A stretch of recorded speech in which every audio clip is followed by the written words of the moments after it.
Back here in Surprise, Arizona, Scott Galetti along with Rod Allen. We've seen some good baseball here, Rod. We really have seen some pretty good baseball, other than the one game that the New Mexico played yesterday, that one where they got routed. Other than that, the baseball's been pretty good. It's been crisp, but there's been some good pitching. There's been some good hitting, some good clutch hitting. We've seen some good bunts, good base running. And these guys are just playing their first 2 games of the year, so they got room for improvement. I know they're just happy to be playing against someone other than playing inter-squad games against themselves. You just love to see another team's uniform. You hear that all the time, and it's almost cliche, but it's true, especially in baseball, and I guess football will be another sport where you're battling against the same guys each and every day, but baseball, where you need to somehow hit the ball, and there's a hit of the ball right there down the right side, going to be extra bases.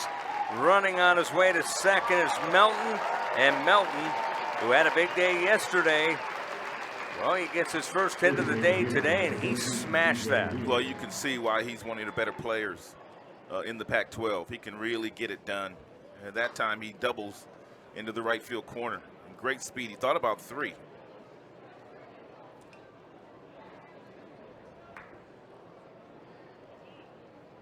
Jacob Melton, we talked about, he can hit a rocket, 107-mile-an-hour home run, 500 feet, according to Coach Canham.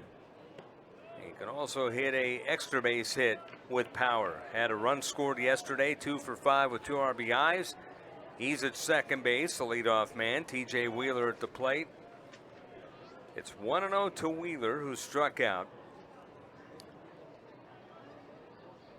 Yeah, Melton has a lot of tools that scouts love. I mean, he can run. He's a plus runner.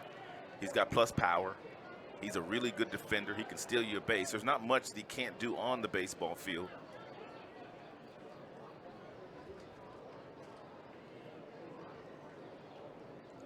Wheeler yesterday, 1 for 4, an RBI against New Mexico, as this is a visit to the mound. Brandon Harmon, and pitching coach for Mark Mactoff.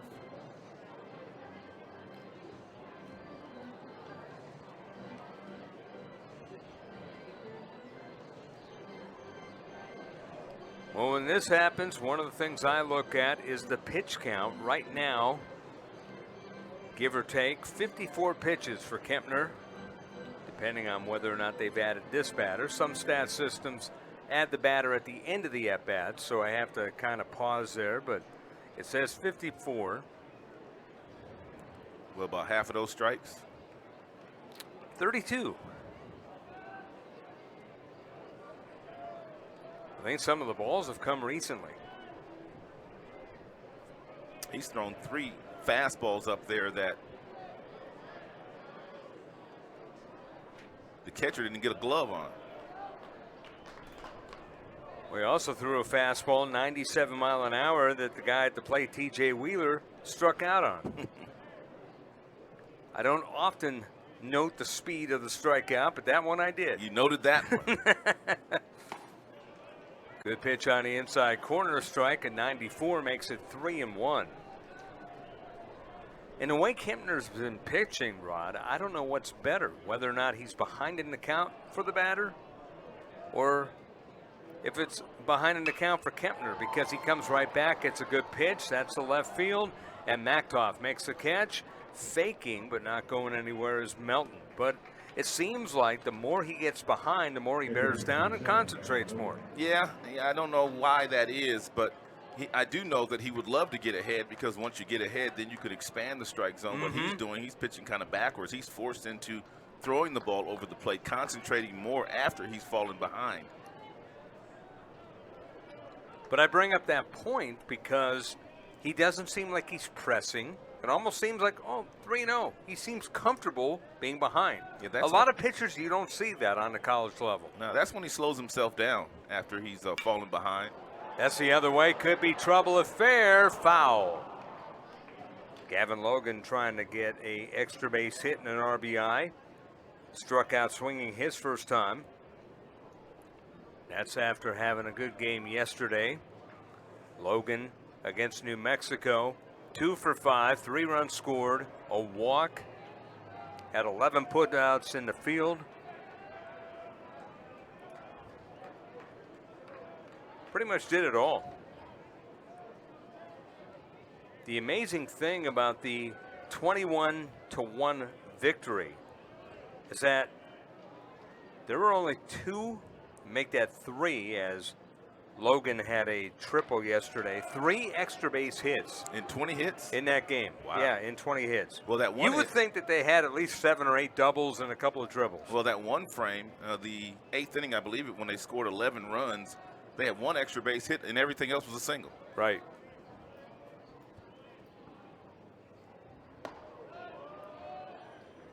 And the bad news, if you're an Oregon State opponent this year, is that they have power. So if they put it all together and do kind of what they did yesterday with singles and mix up home runs and extra base hits, well, they're a tough out. Well, it's a very confident group, and it's a group that feels like that they should be playing in Omaha at the end of this season. As a matter of fact, their leadoff hitter, Meckler, said it's either Omaha or bust. Yeah, you said that yesterday, and that is, Coach Canham won't say that, but and you could see in his eyes that the expectation by everyone in this stadium that either traveled from Corvallis or is here as an alum, that's the expectation. Make it to Omaha. Not a pipe dream. We've won 3. Let's get there and win another one. Lofty expectations. That's in the center field. That's a base hit, and that'll get a run scored as Melton coming around to the plate. He crosses the plate, and it is 3-0 Oregon State. Solid hit by Gavin Logan, a solid at-bat as well.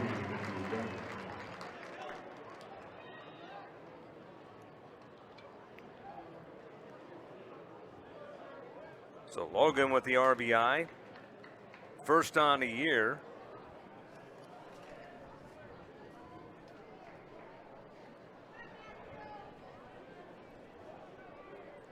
Comes with 1 out in the bottom of the 4th.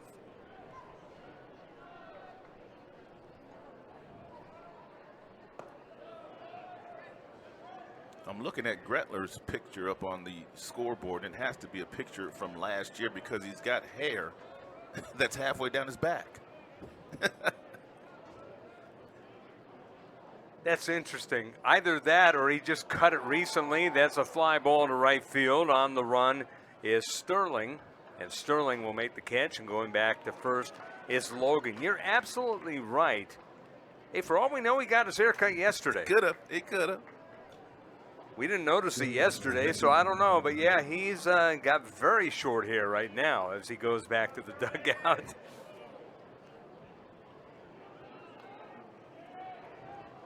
Dernity, the batter.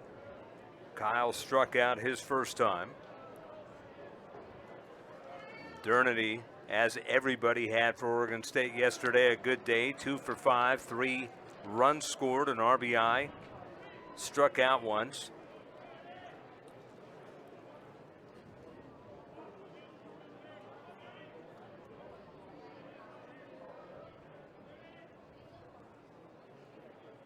Here comes the pitch.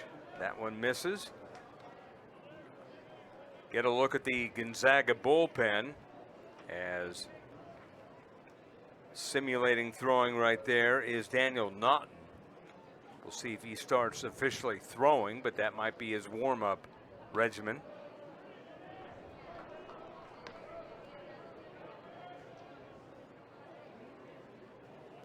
This day and age, unless he's tomorrow's starter, or tonight's starter, I should say. No, he's probably going to get up and start throwing here soon. Gonzaga gets a doubleheader today as they play New Mexico today at 5 o'clock. We'll have that game for you as well. And New Mexico looking for their first win after dropping 2 ball games yesterday. That last one was a well-played game by them, but they ended up losing 3-2. Yeah, after leading 2-0 and looking very good doing so, but they just had a couple of hiccups, and Gonzaga did what they needed to do when they had to do it. Got the big hit when they needed it.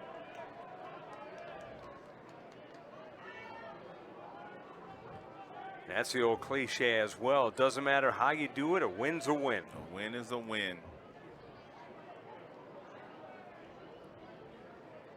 Full count. That's ball 4.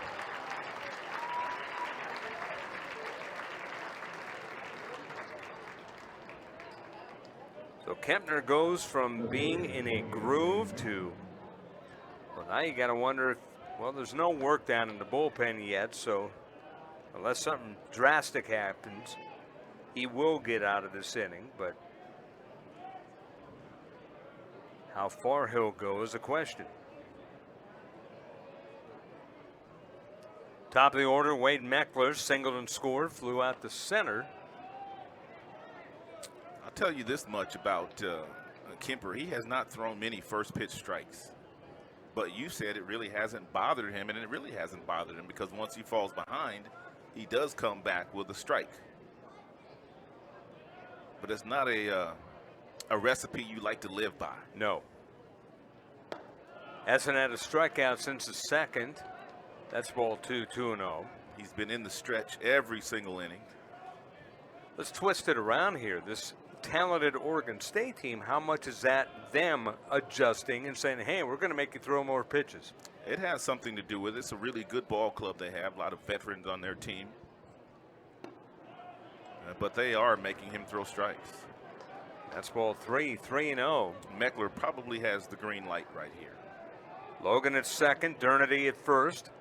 If he gets a fastball that he likes, I'm sure he can swing at it if he wants to. Doesn't mean he will, but I'm sure he's got the green light. See what he comes with. That's right down the middle of the strike, 3-1. Some guys like to swing 3-0, and then there are some players that just do not like swinging the bat 3-0. Miguel Cabrera of the Tigers, he did not like swinging the bat 3-0, and Jim Leland used to get so mad at him because he knew he was going to get a fastball right down the middle, and he wanted Miggy to swing at it, but Miguel just didn't want to do it. Sharp smash through the legs of the second baseman Marenko. That's going to score a run, and the third base is Durnity. It's scoring is Logan. That's uncharacteristic of the defense of Gonzaga. They are a well-oiled machine. They play very well defensively, but at that time, Marenko just allowed that ball to play him. He backed up on his heels, and then that ball just went right through his legs.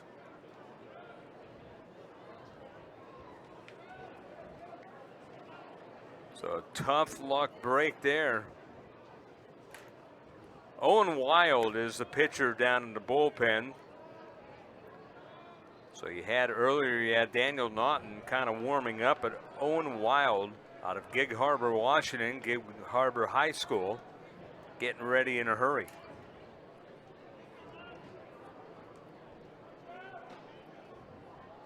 Naughton also up out there.